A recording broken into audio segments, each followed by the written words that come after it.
The fluorescent lights hummed overhead as Marcus Rodriguez pushed his cart down the empty hospital corridor.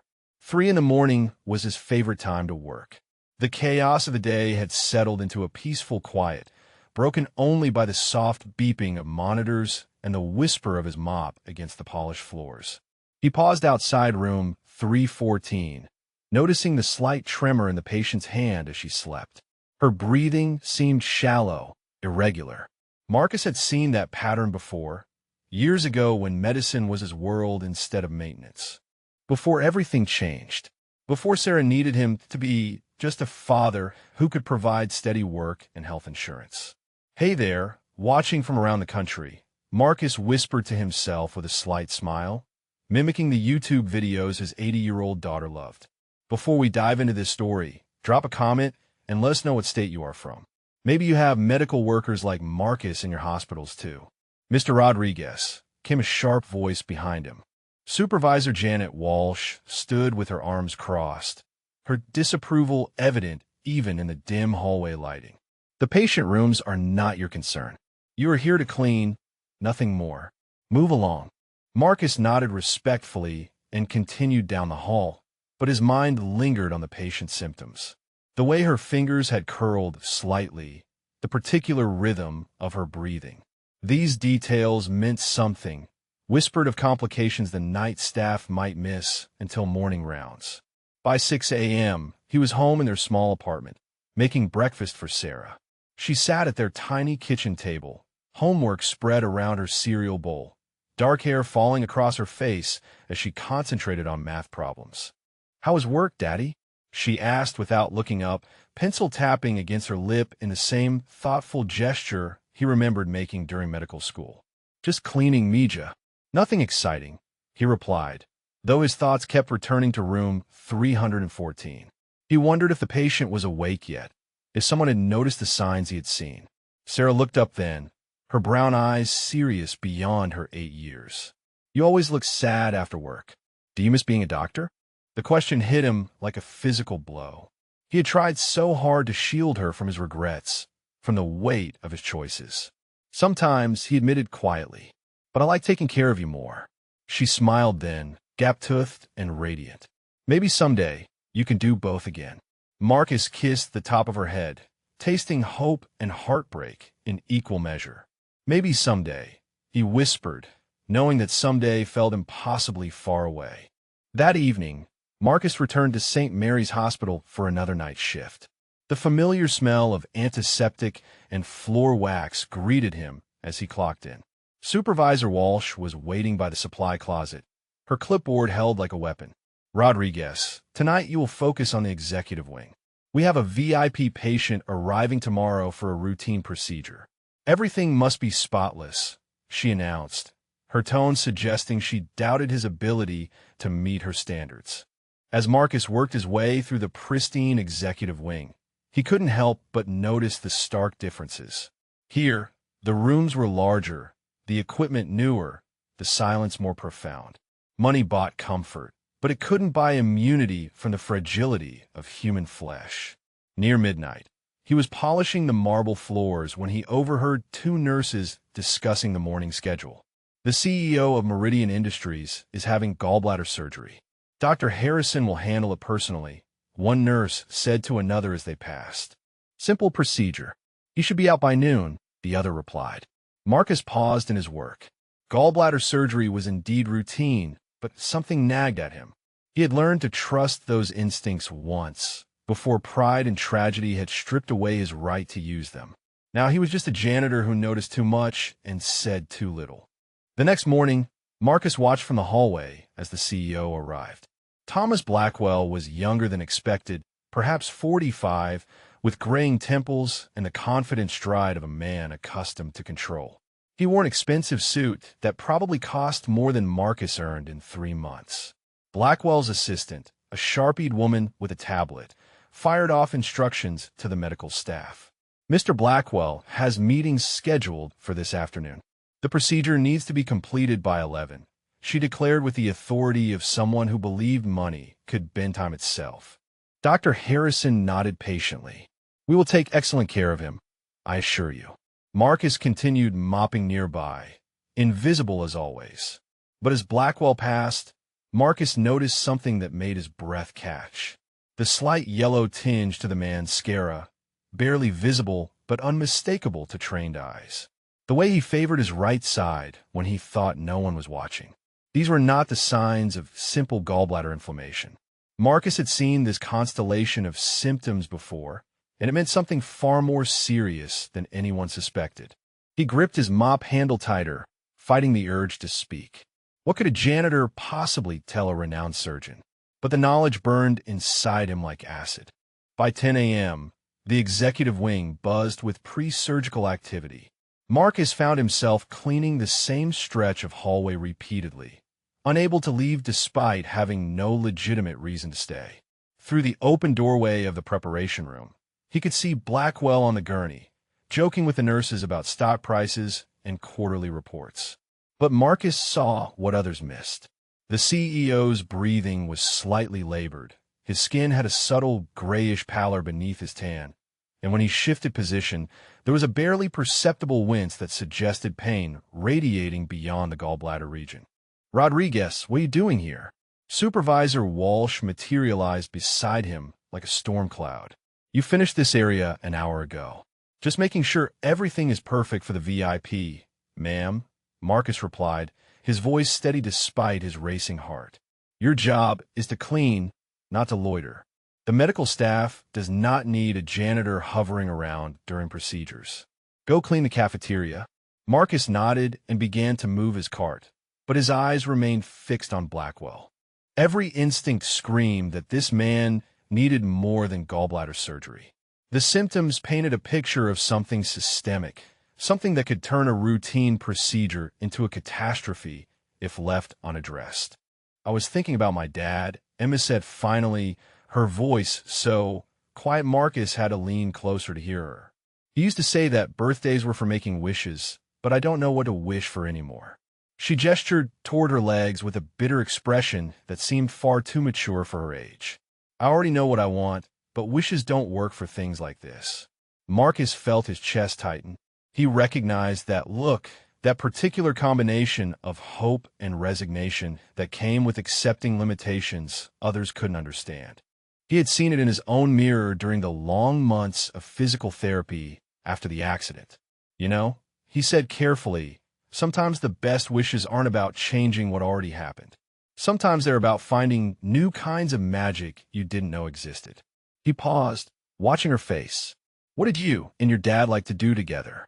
Emma's expression softened slightly. "We used to draw together. He was teaching me how to paint with watercolors." She looked down at her hands. "Mom bought me all these expensive art supplies for my birthday, but it's not the same doing it alone." Her voice cracked slightly. "Everything's different now." Marcus nodded slowly. "Different doesn't always mean worse," he said gently. "It just means you haven't discovered the good parts yet." 1 o'clock came and went. Marcus watched Dr. Harrison emerge from surgery, his face grave as he spoke with Blackwell's assistant. The CEO's condition had deteriorated unexpectedly during the procedure. What should have been a simple operation had revealed underlying complications that puzzled the entire surgical team. Marcus found himself in the supply closet, hands shaking as he gripped a bottle of disinfectant. In his mind, he could see the patient's chart as clearly as if it were spread before him. The symptoms formed a pattern he recognized from his residency, a complex interaction of conditions that required immediate intervention. "Rodriguez," Supervisor Walsh's voice cut through his thoughts like a blade. "What are you doing hiding in here? There are floors to be mopped." "I was just restocking supplies," he managed to say, though his voice sounded hollow even to his own ears. "Your work performance has been questionable today. You seem distracted, unfocused. Perhaps you need a reminder of your place here."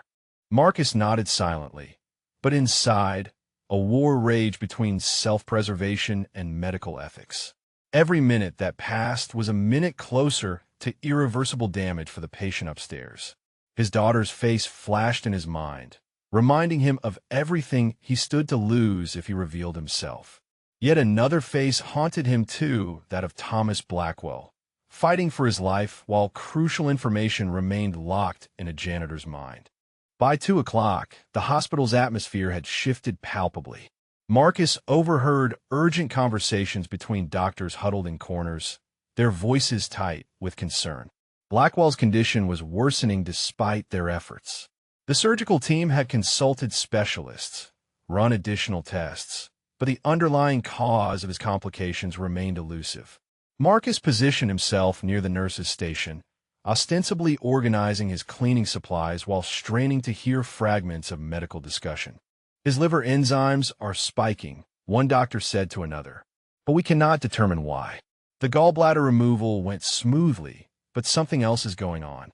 Could be medication interaction, another voice suggested, or an underlying condition we missed in pre-op screening.